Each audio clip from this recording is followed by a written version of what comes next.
Hello and welcome to another episode of the World Class Real Estate Podcast, sponsored by Iceberg Digital. My name is Mark Worrell, and today I am joined, as ever, by Mr. Ian Macbeth. How are you, pal? I'm bruised and battered from a race this weekend, but I'm looking forward to this guest bringing the energy. I'm sure she is going to bring the energy, but yeah, I'm a bit battered from a big race this weekend. So toughest race of my life, I will say, Mark. So this was the race, although it is a race. I know it's a race, but it's not a race for normal human beings. It's like some form of punishment. But you did this race that you've been a bit worried about, I'm right in thinking, based on your injury after the previous race. Yeah, exactly that. Yeah. Well, I did the 105 mile around Chester, and then we just kind of signed up for this one, not really thinking much about it. Knew it was going to be tough, but it was 100k. It's Snowdonia. It is the World Series, so it's the elite racers, and effectively you climb Snowdon twice and then 7 other mountains as well. There's a lot of elevation, there's a lot of up and down. But I just sort of signed up for it and didn't really look into it too much because I was focused on Chester. It was only after Chester, talking to a few people, where I realised that this is actually classified as the hardest 100k in Europe. And I'd been injured for 6 weeks, so I couldn't train for it. And it's flat as a pancake round me. So needless to say, it was a long day. It was a tough day. And it's one of those races where you learn a lot about yourself, because sort of 40 odd miles in, my legs gave up. My injury was flared up. We had to summit Snowdon after about 40 miles on the Watkins path, just as the sun was going down. One of the toughest climbs I've ever done. Scrambling across the top. Pretty scary, actually. I think I've got PTSD from it still. But going down, my legs just said no. And where I'd just not trained or conditioned for it, I realised that I had 20 miles of up and down without the ability to kind of go downhill, basically. So it was about 10 hours left in the end, and it was a slog, but we got it done. We completed it. My friend that I normally run with, he DNF'd, unfortunately. He just couldn't do it, as a lot of people did in that race, to be fair. It would have been hot as well, right? It was hot, but it wasn't too bad. It was sunny. I mean, I had my Sahara cap on, so I was looking real sexy. Not as the case may be, but I knew, I fueled well, I did everything well. It just came down to pure grit and determination. And I always find with these races, you've got to, like with anything in life, but if you've got to focus and you've got to sync to something that kind of gives you the ability to push past your limits, then you can get it done. And I've learned that about ultra running, and I'd written on my wrists my daughter's names actually on each wrist. So in the difficult times that I was going through, I kind of set this race out as one to complete for them. They were doing a colour run, so I knew they were going to get their medals that weekend, and I needed to come back with my bloody medal, or I'd have been the one in the house that didn't have the medal. So every time it felt a bit tough, I kind of looked at my wrists, and that kind of got me through the race, basically. But I'm absolutely smashed a bit. My quads are in pieces, my calves are in pieces, my feet are not pleasant. And I'm still, as you can probably see, I'm still mentally and physically a bit tired because I missed a whole night of sleep. Finished at 4 a.m. on the Sunday morning after starting at 4:30 on the Saturday morning. So, yeah, not much sleep over the weekend. So, yeah. Well, that, incredibly inspirational. Thank you for sharing, because, I'm into my fitness, but that is like next level. But also the really interesting bit that you're talking about there is the inspiration that you thought forward and thought right, this is going to be the bit that keeps me going. And actually what you're talking about there is something that anyone listening can take and put into whatever they want to try and achieve in life. And that is, mind over matter. Your body had given up by the sounds of things, not close to the end by normal standards, but actually you knew that it was going to be tough. You dug deep, and that mind over matter, that mental strength is really inspirational, I think. Every credit. Yeah, it shows, and that's what I love about doing this, is it's a problem solving game, but it's also a game of pushing past your limits. And someone said to me, actually, someone messaged me yesterday, and who'd done a triathlon, and I said, yeah, it's tough, blah blah blah. And he said, do you think you found your limit? I was really offended by it, because I was like, well, no, I don't have a limit. But then I was kind of, I said, I messaged him back and I said, a limit is a start line, not a wall. And that's effectively what it is for me. Is this was tough. It took me to a new limit, and that's the start line now, to train to go past that limit so that you can be better. And it's the same in business. It's the same in estate agency. We come up with problems. We come up with challenges. We either accept that we can't do them, or we find a way to solve that problem. We've done episodes on solutions, not problems, but it's a mindset thing where you kind of have to go past. And we've obviously got Steph coming on to talk about self-employed agency and estate agency in general. And I'm a big fan of doing things in a team sport, which maybe sounds conflicting with the self-employed aspect of things. But this is why I think partnership is so important. I'll share this story just from the race on the weekend, because as I was coming down Snowdon, like I say, it was about 40 miles in, I had that wobbly moment where I was like, I can't go down this hill for the next 3 miles, because I'm really kind of struggling here. And I thought I'll call my wife because she'll give me a pep talk. And she didn't answer because she didn't have her phone with her at the time. She was working.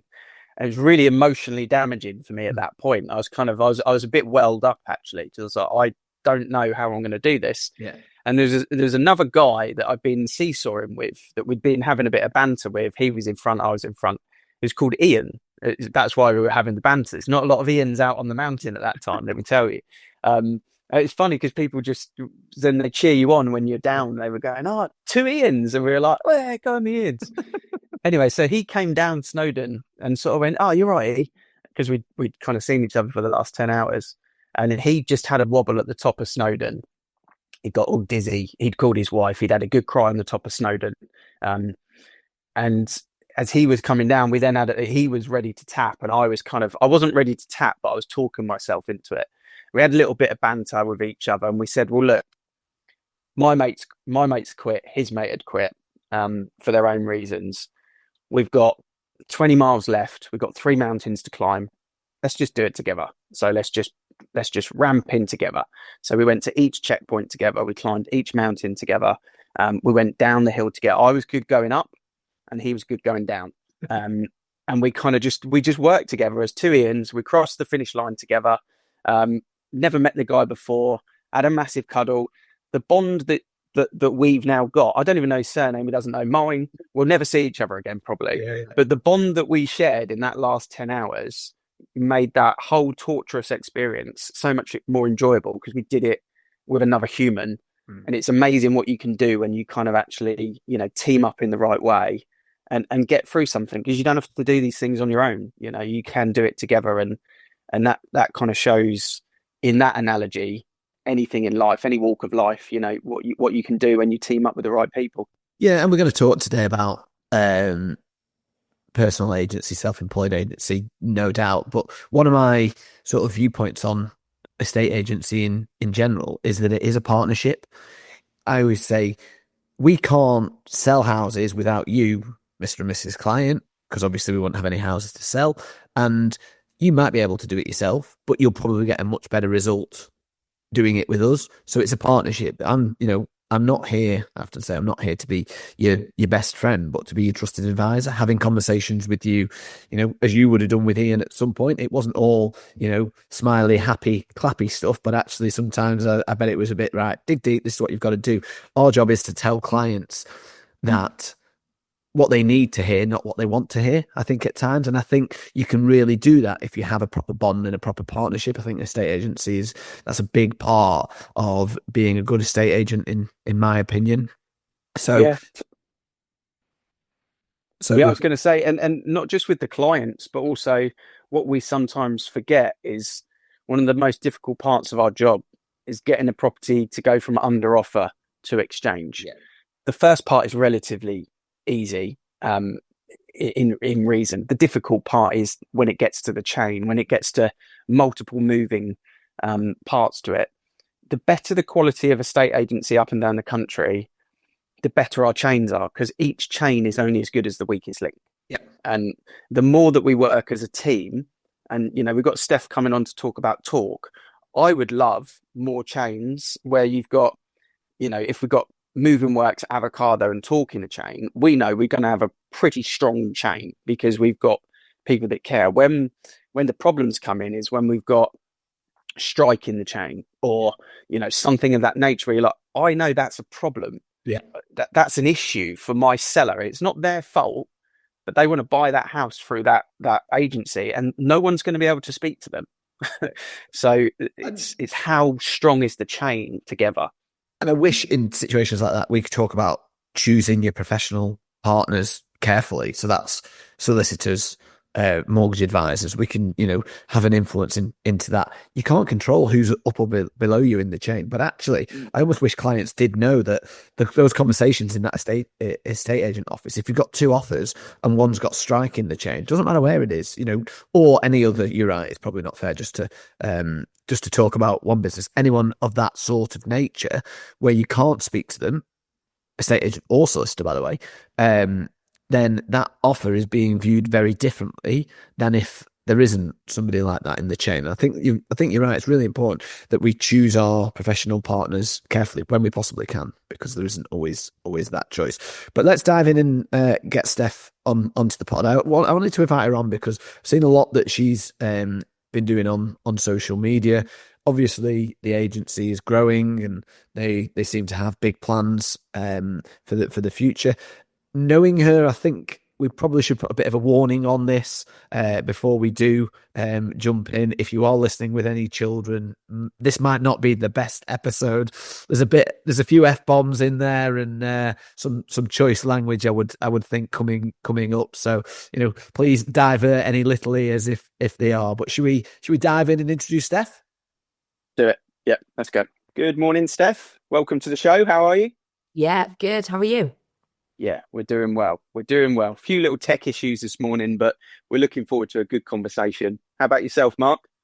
Yeah, very good. Really excited to have Steph on. Not only have we seen a lot on social media and in the industry press about you, but you live just down the road, which we've not talked about yet. So nice to have the podcast with a bit more of a northern theme for a change. So, no, up the north. Exactly. So let's start how we always start then, Steph, and it's with our favourite question. What does world-class real estate look like to you?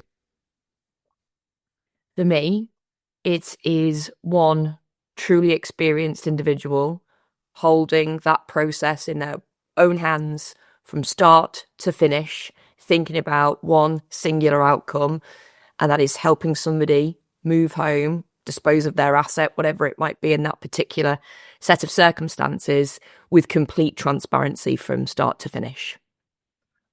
Do you think the transparency, just picking up on that last word there, do you think that's where perhaps we've struggled as an industry over the years? Is that why there is this perceived lack of trust? Yeah, I think there's a lack of transparency to every part of the process, from the minute somebody calls an estate agency office to meeting the dude, whoever turns up.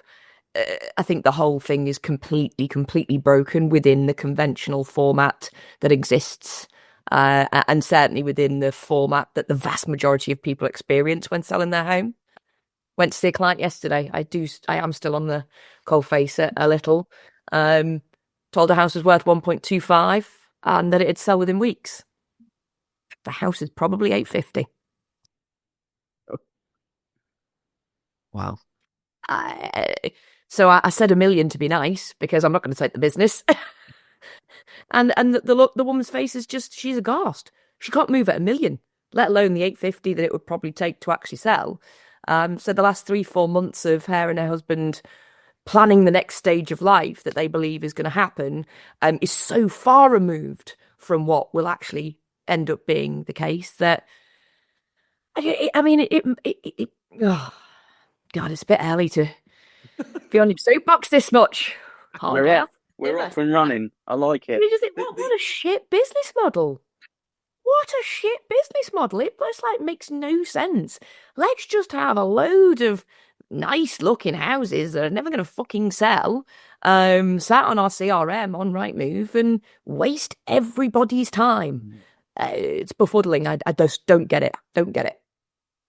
Yeah, it goes back to when I think people forget that a estate agency is a business, and they're so caught up on being competitive and ego driven with the boards and the market share and, you know, winning the listing. It almost feels like winning the listing is like so far more important to a lot of estate agents than actually making profit. It is a bit bonkers, you know, when you break it down.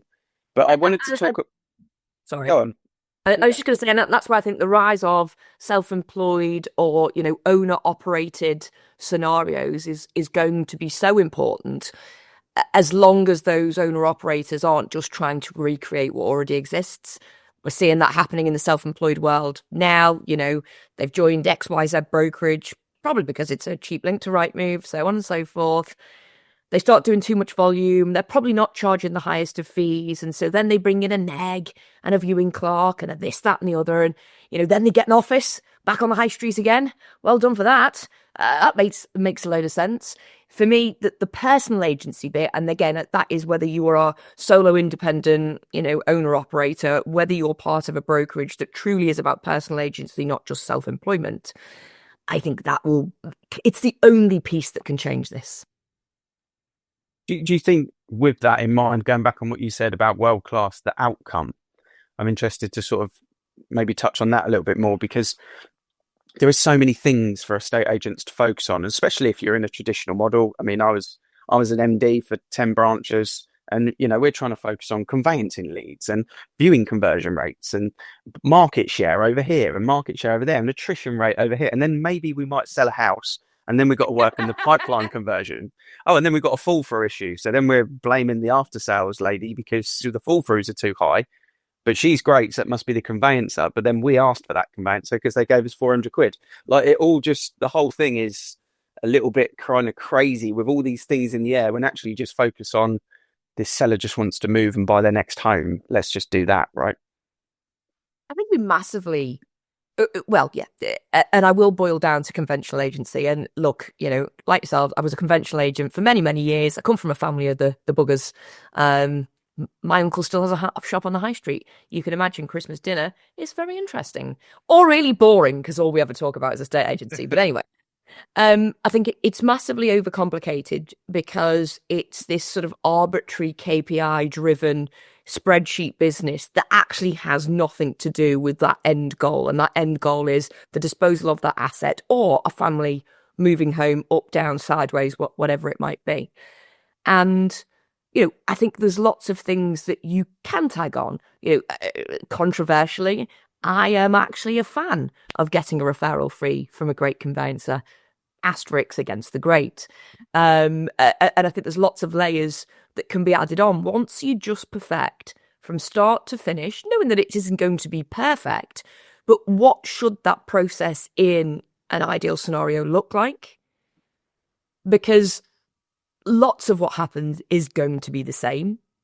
And actually, should you think about adding a formula to your business that is rinse and repeat? And yet there's these little odd spokes because there's something more bespoke about that particular property or whatever it might be. But the journey really is the same. You know, should we be launching every house onto Rightmove and Zoopla on a Monday between 11 and 12 because that's when we know that the views are at the highest? Yeah, probably damn should, right? Nobody should be launching on a Friday evening. The views are down here. You know, there are some data-driven, formulaic scenarios that we can layer in. And then that allows for those slightly weird or wonderful scenarios to be looked after because we've used the best of our time. I say this a lot, time kills deals, but that comes into every single part of what we do. Preparing for the marketing appointment. Do we think 100% of agents do that? You know, are they doing a bit of staging and styling to make sure the photos are right? We still see tea towels on photos and toilet seats up and all of that absolute basic bullshit. But yeah, I think, you know, there probably is a utopia of formula of what the average sale should look like. That should be something that you as an estate agency or an estate agent has. And it should be slightly niche to you because that's what you bring to the table. And that should just be rinsed and repeated on every property sale, and allowing yourself the time to be bespoke where you need to be for that particular home. I've got off right on a tangent there. I'm getting far too excited. I've not even had coffee this morning. Right. It's interesting about, when you're talking about that attention to detail, moving away. I mean, everyone knows what we do, all three of us. So moving away from self-employed traditional, just in general, from an estate agency point of view, just people, do you just think that's just people? There's a lot of estate agents, there's thousands of us. Some people just don't have great attention to detail, whether it's their own business, whether they're 19 years old. I always used to look at it in the offices thinking, if there's a trainee that's employed, I'd actively want the bin to be overflowing a little bit. And then when they walk past, I just want to see, are they going to empty that bin? Or are they just going to try and balance the tin can on the top and see if it falls? And that's just a human. It's like, are they attention to detail focused, or do they not really care because someone else is going to do it? Do you think there's just more of one than the other, maybe in a estate agency for some reason? No, I don't, because I would like to believe in humanity more than that, quite frankly. I think, yes, there are going to be some people inherently who are just more laser focused in on having to do things a certain way every time. And they probably do very, very well in a state agency, although we'd all probably say the salesy, creative, flary type people would naturally be better. We're probably better at winning business because we bullshit more easily. I don't know why I'm saying we're, like I'm putting you all in a collective pot with me being bullshitters. I'm not saying that at all. Let's fix that as well. Gonna get myself in trouble here. I think we think the successful people are the flair, the salesy, the loud, the gregarious over here. Back in previous businesses, we used to do those personal profile assessments through Thomas International, and you'd be a high I or a low S or a high D. And, you'd think that the people that are going to win business are a high influence with some dominance within their traits. And then the people who should work in the back office have lots of the S and the C, the conscientiousness and steadiness. But actually, I think there's a lot of place for those people that have, as you say, that real attention to detail that could work through. But again, and I'm not trying to make this conventional agency versus new world or whatever. But I always say I don't think any estate agent, any person goes to work deliberately to do a bad job. I don't think anybody really has that in the morning. Like, I really want to be shit today. But often it's just the program that we're plugged into that doesn't work, that doesn't actually allow us to probably fulfill, our own ambitions, our own talents. And isn't that why we lose so many people from agency? Or conversely, don't attract, I know everybody says I fell into a state agency, and there's various stories of that up and down the country. But I don't think somebody's going to get a degree thinking, I really want to be an estate agent out at the end of this. And that's a real shame. And probably firstly is to do with earnings. But also very closely second, it's because nobody likes us. I was going to say, why do you think that is? And I think that is one of the problems, the public's perception. It goes right back to the transparency. And how do you think as an industry, because I think we are improving, and I don't know whether that's because I do this and spend a lot of time talking to other agents, and then you think, well, actually, there are some decent agents out there. But how do you think as an industry we can start to change that perception? Because you've hit on a real point in terms of recruitment and attracting the best talent. I think earnings in a estate agency can be something that people would want to be a part of in the right framework or in the right company. But how do you think as an industry we can start attracting better talent so that actually we can start turning, and maybe some people will, wake up as a 16-year-old and think, actually, I quite want to do that? Because you're absolutely right. Everyone that talks about it fell into it, mostly. So we do need to be attracting better talent. Well, I think, yes, I do agree with your earlier point. The industry is getting better. You can feel it and see it. But is that because we can feel it and see it? Yeah, That's exactly. one of the great things about social media. I remember working back on the high street, I scoured at somebody when they put a listing on Rightmove, Mrs. Uncollaboration over here, I promise you that. Stick my fingers up as I was driving past their office and all that kind of gubbins. Didn't actually know what they were doing though. Didn't know what was going on. Social media now, it's right out there. So, you've got an opportunity to compete if that's how you see it, or you will eventually fall away because everybody is going to shop online on Instagram and be engaging with, the characters that they want to engage with through that sort of medium. And I think that in and of itself, as we start to get a bit sexier as an industry with our videos and all of these kind of things, naturally that is going to pique the interest of a younger generation that sees that happening in every other walk of life. So I think that will help. And again, I'm obviously playing to some of our, sort of strings to our bows here. But yeah, the rise of self-employed, the earnings, the freedom, the autonomy, all of those things I think will help to attract. And dare I say it, as and when we are regulated-ish, I think with that brings a little bit of kudos. I think that brings, it's not just a job anyone can fall into. Because I actually think we all do ourselves a disservice by saying, I fell into a state agency. Stop bloody going on about it. How to make it unattractive, right? Like, well, yes, I had other options to do things, and this really caught me because the same people that say I fell into it, then might go and try recruitment for a couple of years or try and be a mortgage advisor and then come back to a state agency because once it's in your blood, you can't let it go. And I actually think that's the better narrative than the old, I fell into it. So I think anybody that has a bit of a platform within a state agency has very much a responsibility to go out there and make this a career that other people want to join, be it kids coming out of university or people who are thinking, I'm after a career change. I've risen to the ranks in marketing, whatever else it might be, blah, blah, blah. And actually, I'd love to be a bloody estate agent because the thing that strikes me, and I fell into the trap myself then, I said everybody hates us.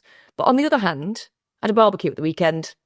Lots of people here who weren't estate agents, which is obviously, breath fresh air at times, but they're all obsessed with it. They're obsessed with property. They're obsessed. Well, we're obsessed as a nation with home ownership, as we all know. But people bloody love it. And people actually go, bloody hell, how interesting must it be? Nice houses that you get to walk around all day. I'd love your job. I get that quite a lot. Yeah. So I think, it's probably a little bias, certainly sat in my head because I fell into the trap a couple of sentences ago, as I said, but for us all as well to kind of go, oh yeah, we fell into it. Oh yeah, the public hate us. And so, boo-hoo, let's cry into our cornflakes and feel sorry for ourselves. Actually, no, we have got a damn sexy job and we have a job that's really bloody important. So we should be proud. Yeah, it's better. We've got a lot of value and a lot of knowledge, whenever anyone's looking to move, and we all know in the next 10 people that we talk to, at least one of those is planning to move this year. It just is that way. And we've got a lot of value and knowledge, and they always ask us, how's the market? Any advice? And I think in what you've just said there, I totally agree. It is something which people look at and it's got a certain tarnish to it, estate agency. But I believe that is a generational thing. I'll upset a few people that are maybe 10 years older than me here, but that generation is leaving estate agency. They're all selling their businesses. They're all getting out of agency. The people that were doing it in the 80s and the 90s that are now telling people how to do agency because that's what we used to do back in the day, it's not relevant for starters because there wasn't even an iPhone then. So move on from that narrative because it's not relevant. You haven't sold a house in 20 years. It's so different. But I think when that generation leaves the industry, the people that are coming through don't want it to be that way. They don't even want to do it the way we've done it in this group, this age bracket. They want to do it slightly different. And you said, we're making it sexy. We're at least making it a little bit more current with influencer-led videos and advice videos. And people now understand that, an Instagram reel needs to be filmed in portrait, and you can't go on Instagram and say, I'm offering free valuations. Does anyone want to take me up? I'm available on Tuesday between 2 and 4. Does that not work? To actually, no, you have to actually do some value on that to get any views at all. I think that will help the industry. But I think what we have to look at from a recruitment piece, definitely, and you mentioned it there, is how do we appeal to the next group of people?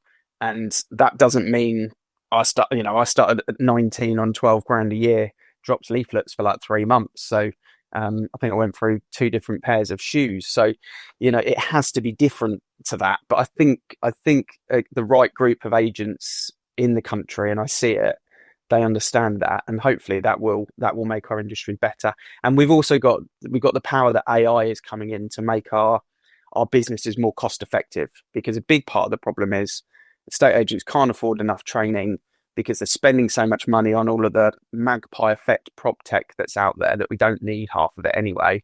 So it's very expensive to run an estate agency, which means you can't invest in good staff and you can't invest in good training. But I think in a roundabout way that will all hopefully come back full circle and will be a better industry for it, whether you're self-employed or traditional.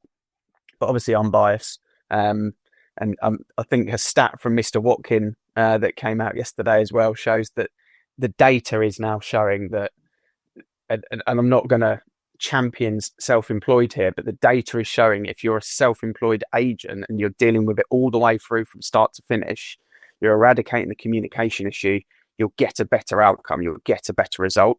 And I think traditional models need to look at that and go, how do we get our people to focus with clients one at a time and stop being a conveyor belt of departments? Because that is what has wrecked the industry, in my opinion. So that will help. On there, though, that the training element is where this all falls down, because you could well imagine that up and down the high streets of the UK, there'll be people doing this job who haven't got a Scooby.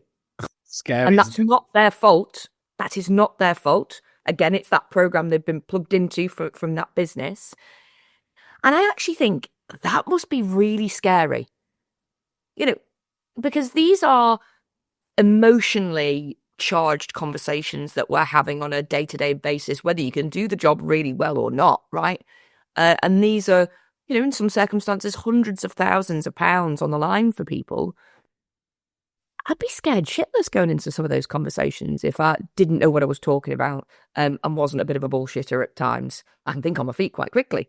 But that, and I've not really thought about that. I actually found that quite depressing. There must be people going to work today going, what have I got to deal with today? Mm. And I think what we find that the most difficult is when the industry gets that reputation is since lockdown, we've seen one of the easiest markets that we've worked in. It's, anyone can sell a house. It's not difficult. It hasn't been. It's only since the interest rates spiked that it became a bit more difficult. But everyone that got highly recruited after lockdown, after the housing minister opened things back up, all they've experienced is easy. So the negs that are now 3 years old in a state agency, you'd think, okay, maybe they're a senior neg, maybe they're bringing someone else on. They don't know how to do proper agency because it's just been order taking for the last 3 years. And now all of a sudden it's like, oh, it's a bit more difficult to sell a property. And we're seeing the results change a little bit. And that's the bit for the industry where you've got to firebomb some training and some advice and some tactics and some and knowledge as well. You need to explain to a client why this is happening, why the prices are different to what they were 6 months ago at offer. And it's hard. That's a hard thing to kind of just do unless you've got really good training platforms in play to do it. And I think if I was a business owner, or if there are business owners hopefully out there watching this, I get the impression that there's sometimes a little bit of a reticence to allow people to do their own research and a bit of discovery out there. But, versus when we all started an agency, podcasts didn't exist. Read a book or, bugger off, basically.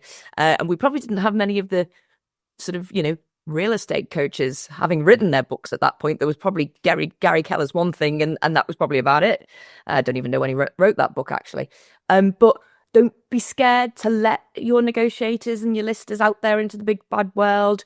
Get them onto LinkedIn, allow them to have a bit of a profile, allow them to do some of that, because actually that's free resource. So if you are, bootstrapping your business and you've got no funds for that because of, how inordinately expensive it is to run an estate agency, allow them to go and discover all these brilliant podcasts that are out there. Yeah, I think that's a really good point to be, potentially some bigger agencies who don't want that profile and that personal brand. It's almost probably a bit scary for them, I imagine. I might well be wrong. I'm not in a big corporate industry, but they want their brand as the face, and quite often it's very different in the self-employed model. So let's talk a little bit about the future of agency, where I know where you two are both going to say that you'll see it, but I was really interested to hear about the acquisition recently, Steph, because I was a bit surprised to see those two brands collaborating, if I'm being perfectly honest.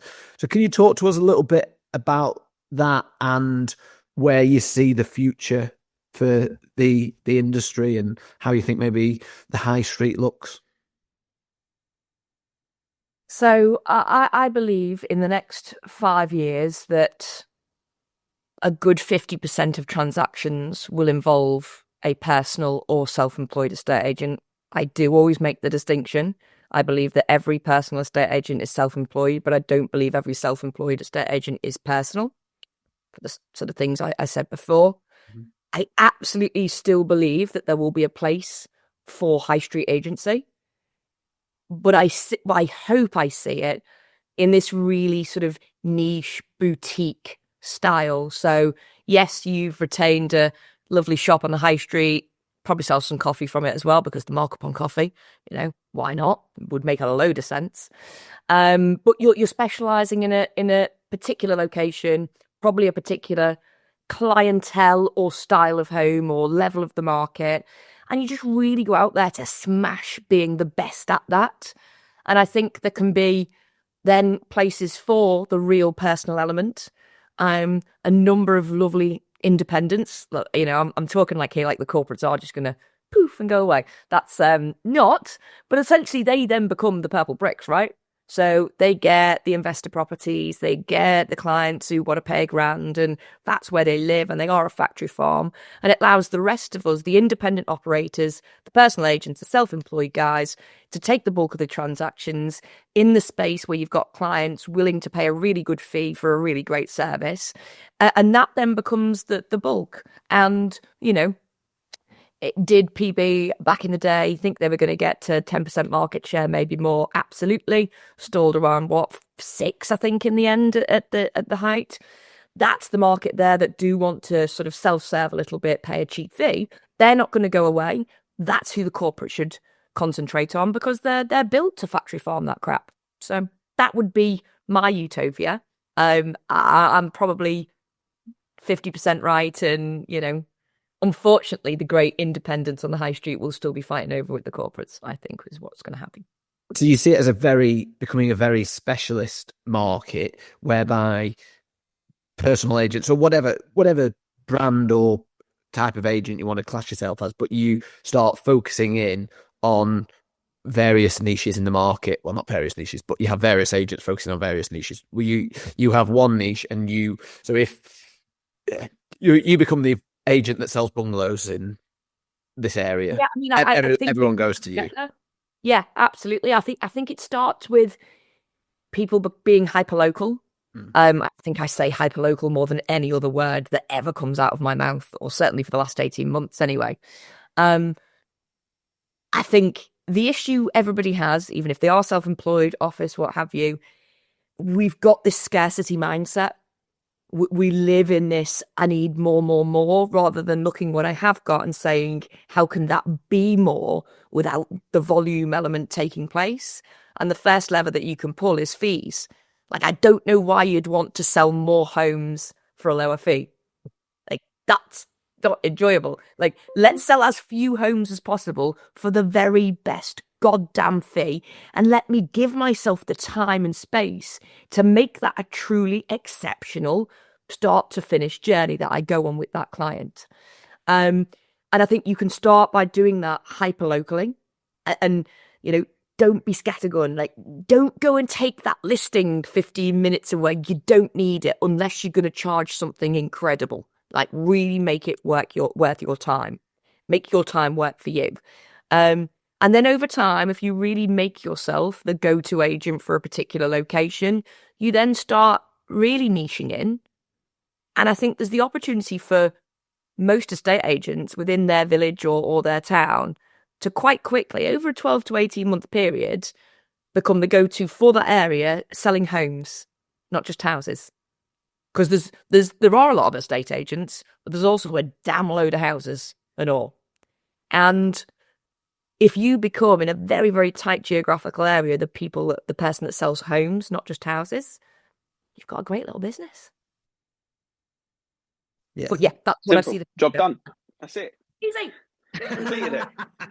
Not much to estate agency. But this is the mad thing. There really isn't. It is exactly that. It is keeping it simple. And I think, Mark's original question as well, when you sort of look at it, success leaves clues, and the success in other countries are the clues that we can see, which is why I think what you said there about the majority of transactions, or at least half of transactions, being involved with a personal agent. We see that in other countries, and the transactions are faster, the fees are higher, the reputation is better. That is the success clues that we can look at and say it has to go that way. It's surprising it's taken this long for personal agents and real estate agents and whatever you want to kind of classify them as, self-employed, we call it in the UK. It's surprising it's taken this long, because some of the estate agents in this country are exceptional, too good to be defined by, I just value houses. I've got 6 appointments in my diary and I just go out and just basically negotiate on a fee. Like, you're too good to do that role. Do the whole thing, go and do the whole thing, because that's what the client wants. They're instructing you because they love you, and then you don't speak to them again for the next 6 months. Like, it's bonkers. So I agree. Keep it simple, keep it personal, keep it local. If you can be walking to all of your valuations from your own house, you're living the dream, right? That's the way to go. Oh, absolutely. That is the pinnacle of agency. And when you think about it like that, that means with even in a small village, there's enough room for several agents. And then it gets really down to people are going to choose you for you. Like, truly, we don't need to get on with everybody in life. In fact, that would just be weird, like Stepford Wivesy. So, let people choose on personality locally. That is really enjoyable business. We had a bit of banter about up north, down south, just right before I think we went live. Do you think that plays a difference? Because my family is from up north. My mum's Scottish. She'll talk to anyone. She's in a lift. There's 6 people in there. We've been in there 30 seconds. She knows everyone's kids, how old they are, like the full shebang. She's analysed that lift in one hit. But down south is a little bit different. When you look at London, you look at some of the cities, everyone is a bit more closed off. Do you think that plays a difference in terms of, and I'm using up south, up north, down south as an example, but some city to city, suburb to suburb, village to village can be very different. Do you think that has a bit of an impact in how estate agency models will unfold, or the personal agent needs to be? Because some people operate in a very rural location where it's not as easy. You can't be hyper local. There's just not enough density to do it. Yeah. So yeah, in utopia, you walk to all your appointments. Like, I live in a village. The vast majority of my listings I could walk to. Because I am up north, I don't know, because it's always damn raining, apart from like the last 2 weeks. But we know as of Friday, that's our summer done, which is, it's been nice while it lasted. So yeah, of course, there are, in your more rural locations, you are going to have a slightly larger patch. Oh, I hate that word. Perhaps, but also you would expect that, because there are also people that aren't, walking to the local butchers. They're getting in the car and going. So it kind of, I think, mirrors the behavior of the local community, I think, when you niche down like that.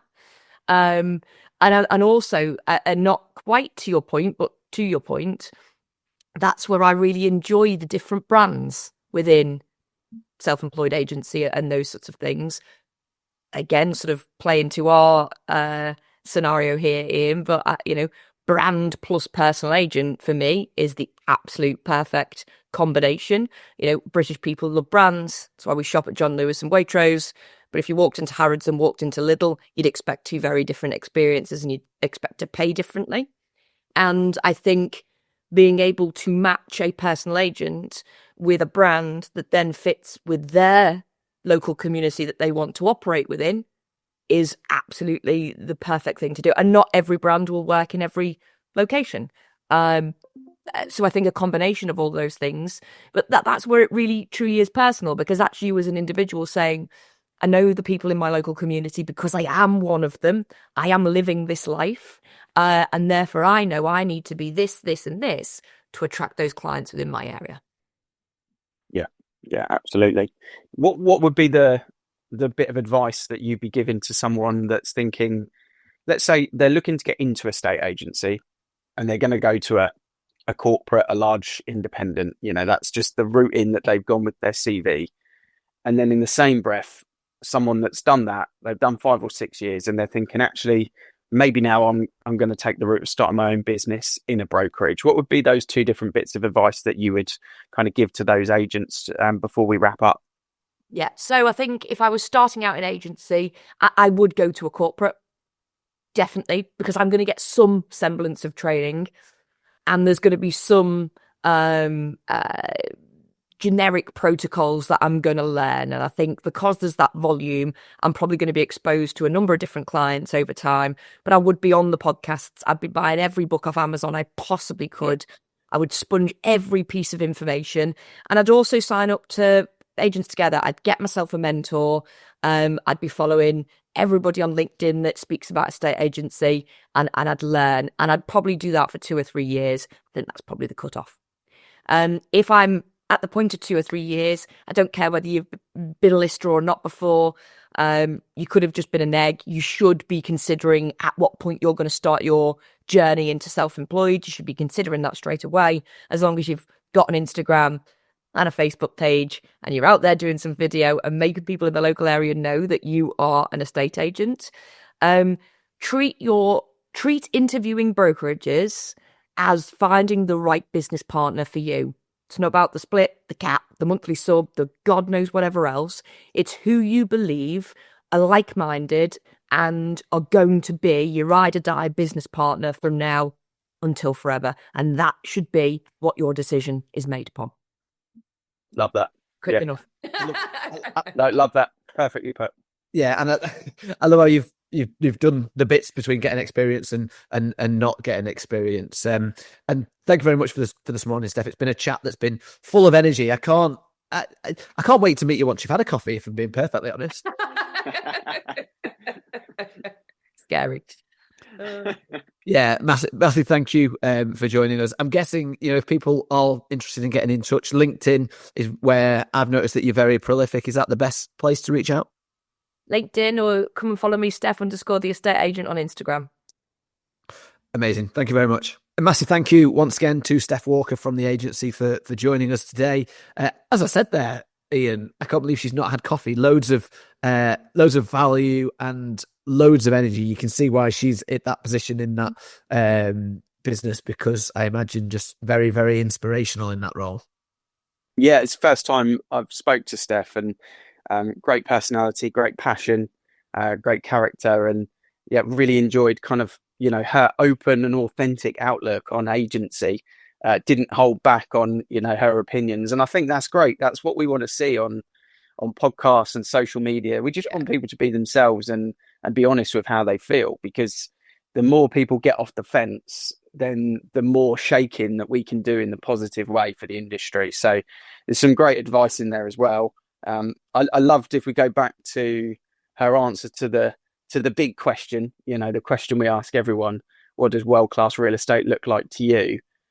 But just that single outcome focus, I think that for me is something that, just life in general, it's very, very difficult to multitask. And I know people go, men can't multitask, women can. Take that to one side. I'm actually quite good at multitasking, but it's very difficult to do it.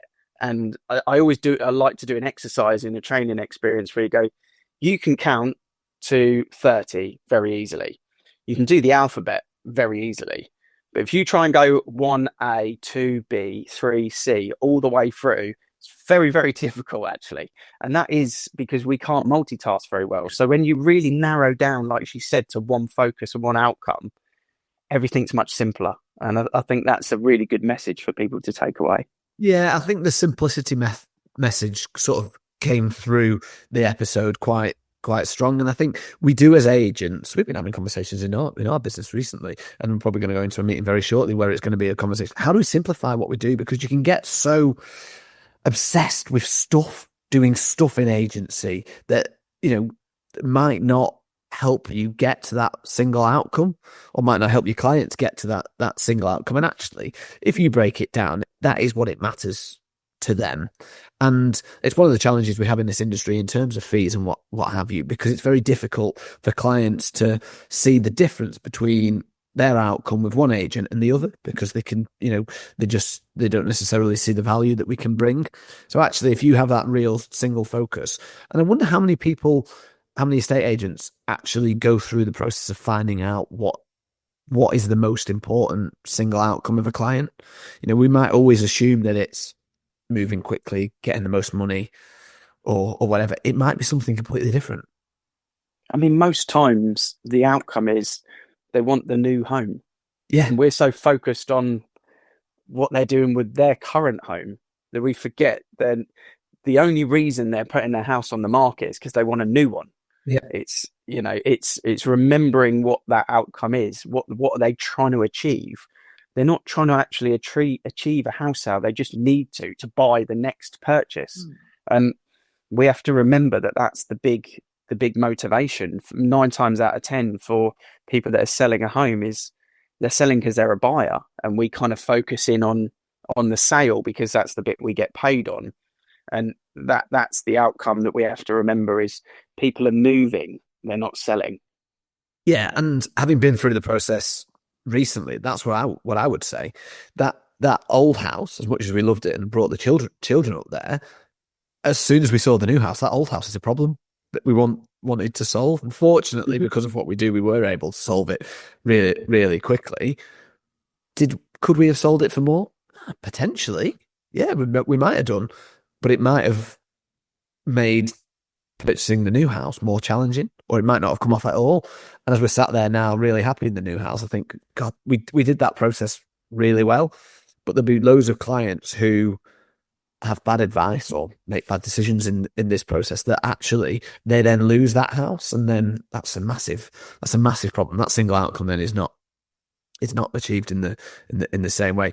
I also really liked what Steph said about the industry and recruitment, and to stop talking in the way of we fell into the industry. I think that's a really good point. I didn't particularly fall into the industry. I've done it, with it being in the family business and what have you. But Steph's point, I think, is something that as agents with voices, we should be talking about more. And that is in terms of how much we love the industry and how much once you've experienced it, and anything else just seems pointless in doing, I think.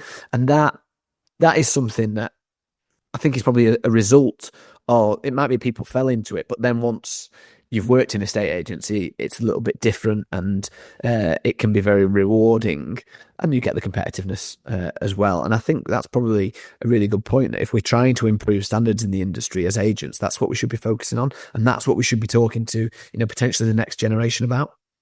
Yeah, I totally agree. And it's interesting. I had a strategy meeting with 2 of the agents yesterday at Avocado, and we were talking about 19-year-olds, because we've got someone that works at a HQ that's 19, and in the 6 months that she's been on board in this sort of service-based bit that she doesn't really talk to clients or anything. It's more the other businesses than Avocado, but the different opinions that she's had over the last 6 months of what she wants to do, it changes every 4 weeks. And I quite like that, because it's like she hasn't found what she wants to do fully, with her life. And she's going, oh, I really want to do this.